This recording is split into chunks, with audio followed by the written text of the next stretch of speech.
On vous pose une question très simple finalement. Est-ce que l'OM est en train de se saborder? L'OM se saborde-t-il? Regardons vos réponses. Tout ça là? Oui pour Alicia. Ah oui pour Karim Benami. Oui aussi pour Benoît. Oui pour Charlotte. Non pour Ludo. Et oui pour Af. Vous connaissez la règle dans le DG. Vous êtes seul. Est-ce que vous voulez les écouter et après les ramasser ou est-ce que vous voulez leur faire une démonstration de force tout de suite? Non, je peux prendre la main. Vous voulez commencer? Non, je trouve que le mot sabotage est un peu exagéré. C'est une équipe quand même qui a de la ressource. On fait passer Toulouse comme si Toulouse était une équipe qui végétait dans les bas-fonds du classement. Je trouve que Toulouse... 5 matchs qu'ils n'avaient pas gagné. Hein. Oui, mais Toulouse est 9e du championnat. Toulouse est une équipe qui a certes des hauts et des bas, mais je trouve qu'individuellement, cette équipe, par moment, elle s'est posée un maximum de difficultés à beaucoup d'équipes. Donc, après, tu fais une erreur individuelle. Est-ce que parce qu'il y en a un qui fait une erreur individuelle, tu sabotes? Je trouve qu'ils ont de la ressource contre... Saborder, c'est pas tout à fait pareil. Non, mais ça, il y a le mot sabotage dedans. Donc, je trouve qu'ils ont la force de caractère pour revenir. Après être mené contre Newcastle, fallait montrer du courage et de l'abnégation pour revenir dans ce match et aller l'emporter. Ils reviennent, ils sont menés 2 fois au bout de 6 minutes. Ils reviennent dans le match. Eh oui, ben c'est pas une saison. Oui, mais là, c'est la répétition d'Angers contre Toulouse. Cette équipe, elle est loin d'être... J'ai du respect pour Toulouse, mais vous pouvez pas m'expliquer quand j'ai Toulouse, c'est du niveau de Newcastle et qu'ils n'ont pas perdu 4 points, quoi. Je trouve qu'ils sont dans les clous. Ils sont toujours en course pour la Ligue des Champions. Ils sont à un poids du Paris Saint-Germain. Ils sont dans les clous. Oui, peut-être qu'il y a des matchs... C'est pas ma question. Ma question, c'est est-ce qu'il devrait être mieux encore? Oui, mais ça voudrait dire quoi? Ça veut dire qu'on attend que cet OM-là soit parfait à tous les matchs? Bien sûr. Ben, je pense pas. Au vu de l'effectif, notamment au milieu de terrain, je pense que cette équipe, elle est déjà à un certain niveau. Quand elle va trouver la régularité, et d'ailleurs, peut-être qu'on parlera de ce sujet-là. Vous parlez de l'OM. Est-ce que De Zerbi se saborde?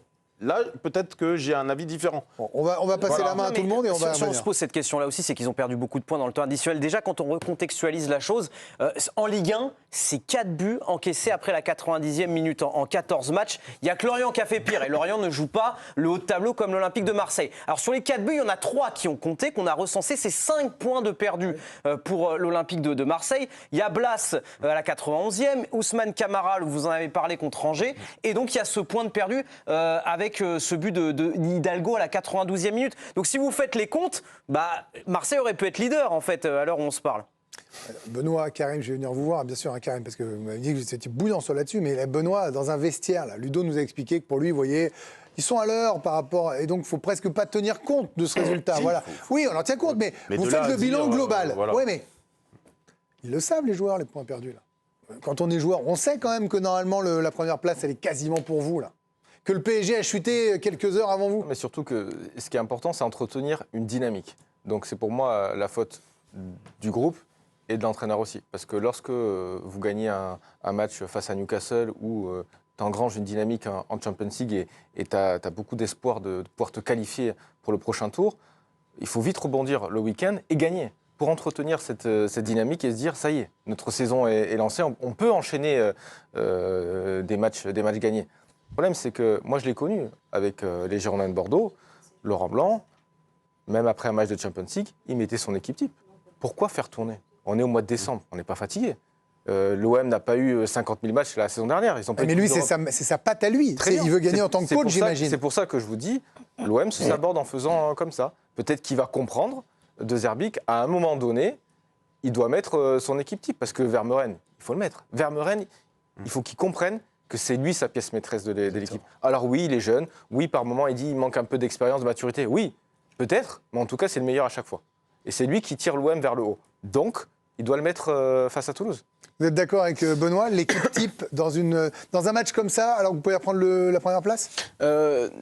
Je ne pense pas que l'OM soit assez mûr pour pouvoir jouer, et d'ailleurs il l'a dit en conférence de presse, avec la même équipe tous les 3 jours. En termes d'intensité, en termes de fatigue mentale, non, c'est une équipe qui n'est pas habituée à jouer la Champions League. L'an dernier, il ne jouait pas. Il a des joueurs pour. Karim, qu'est-ce qui t'empêchait? Bacola, il n'a pas joué toute l'année. Non. Vermeuren, il a 23 ans, je ne sais plus, il est jeune. il peut enchaîner quand même à 23 ans 2 matchs consécutifs. Oui, ça va mais pas le tuer. En fait, je pense que je comprends De Zerbi, je comprends ce qu'il a voulu faire parce que tu te dis, depuis le début de la saison, il n'a pas été épargné par les blessures. Avec pas mal de joueurs, regarde Guirig, Kondogbia, André Gomez, tu vois bien que ça va pas. Oui, ça va. Tu vois, à un moment donné, il faut enclencher aussi la deuxième. Bien sûr. Bon, non, mais regarde, à 1 minute près, il avait réussi son pari. En fait, moi c'est cette minute-là qui est le symbole de la question. Et ça ressemblait tellement au scénario, évidemment, d'Angers. Bien sûr.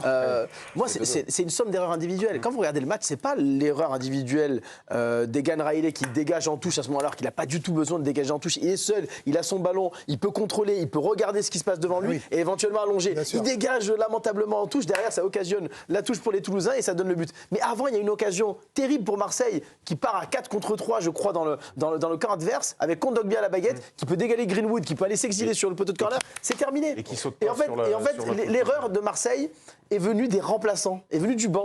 Kondogbia, il manque pas d'expérience.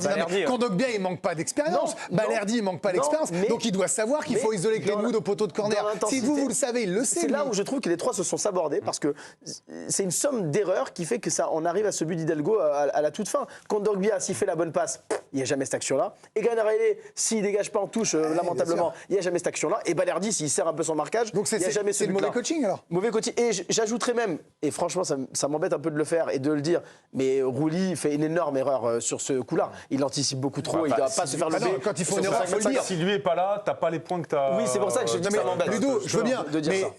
Mais vous êtes sur le bilan global. Mais je veux dire, quand il y a un bon match, on dit c'est un bon match. Quand c'est une erreur, c'est une erreur. Faut le dire. Mais moi, à cette question-là, je dis sur ce match-là, parce que là où je rejoins Ludo, c'est que franchement, les temps de passage de Marseille, si on avait dit ça aux supporters marseillais, aux dirigeants et à De Zerbi, ils auraient tous signé. Être à 2 points de Paris, non, mais à 4, ça veut dire quelque chose. Comme pour Lens, être à 2 points du PSG, avec la Ligue des Champions dans les jambes, avec les blessures que l'OM a connues, honnêtement, ça veut dire quelque chose aussi. Justement, moi, je trouve que quand le PSG n'est pas aussi dominant, tu dois être comme Lens tout de suite devant, tu dois montrer que tu es prêt à aller à la lutte. Surtout que tu sens que tu as le potentiel de faire. C'est pour ça que moi j'insiste sur le fait que tu mets ton. Oui, il y a eu des erreurs individuelles, oui, sur 2-3 détails. Mais en fait, si tu mets ton équipe type à la mi-temps, tu te mets à l'abri en fait. Tu dois montrer que tu es l'Olympique de Marseille. À domicile, tu dois mener. On les voit un peu trop beaux qu'ils ne sont pour l'instant. Oh non, mais moi vous voulez être top 16 européen, vous n'êtes pas trop beau. Ouais, mais je trouve que cette équipe pour l'instant. Franchement, vous avez vu la réaction des supporters marseillais? Ils étaient en colère. Cette équipe, elle a des fulgurances. Ils ont les boules et je comprends. Mais dans la régularité, pour l'instant, elle n'est pas encore installée. C'est pas de la régularité, la 94e, 2 fois contre une équipe du ventre mou. Bah si, ça veut dire que dans le sérieux et à un moment donné, la fin de match, il y a un manque. Alors peut-être que là, c'était des équipes du ventre mou, comme vous le disiez, mais là, Marseille, jusqu'à la trêve, va ne pas jouer contre des équipes du ventre mou, parce qu'il y aura 2 matchs très importants en Ligue 1, Lille, le déplacement et la réception de Monaco.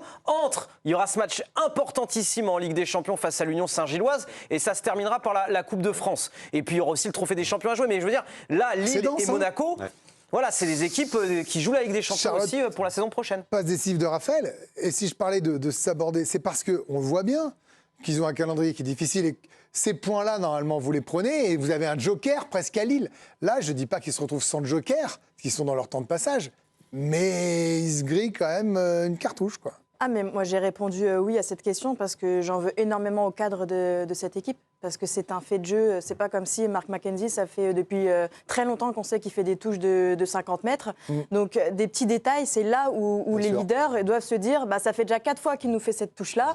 À un moment donné, même si Rouli, il prend une initiative, les Toulousains, ils savent qu'ils vont mettre un bloc sur lui ou qu'ils vont mieux se positionner. Donc, moi, j'en veux beaucoup aux leaders. Oui, parce que ils avaient la possession, que Toulouse, après, ils avaient plus de jus, il n'y avait plus d'énergie. Mais c'est cette charnière aussi toulousaine qui était intéressante avec Cresswell, McKenzie et Nicolaisen. Mais ils avaient les cartes en main à Marseille. À un moment donné, quand tu es en difficulté, c'est les petits détails, oui, qui font la différence, mais c'est les cadres qui doivent emmener ces petits détails qui doivent faire la différence. Et là, sur des faits de jeu, moi, c'est une grosse faute de la part des Marseillais de ne pas avoir pris ce fait de jeu qui est super important. Alors, les Marseillais avaient sans doute les cartes en main, comme le disait Charlotte, mais Mehdi Benassia, directeur du football de l'OM, a publié sur X, une demi-heure après le coup de sifflet final, une photo assez énigmatique magnifique, pas de commentaires, pas de légende à cette photo. Une situation survenue à la 86e minute de jeu quand Igor Paixão, bousculé par Aaron Donum dans la surface au moment de tenter un centre en bout de course, avait réclamé un penalty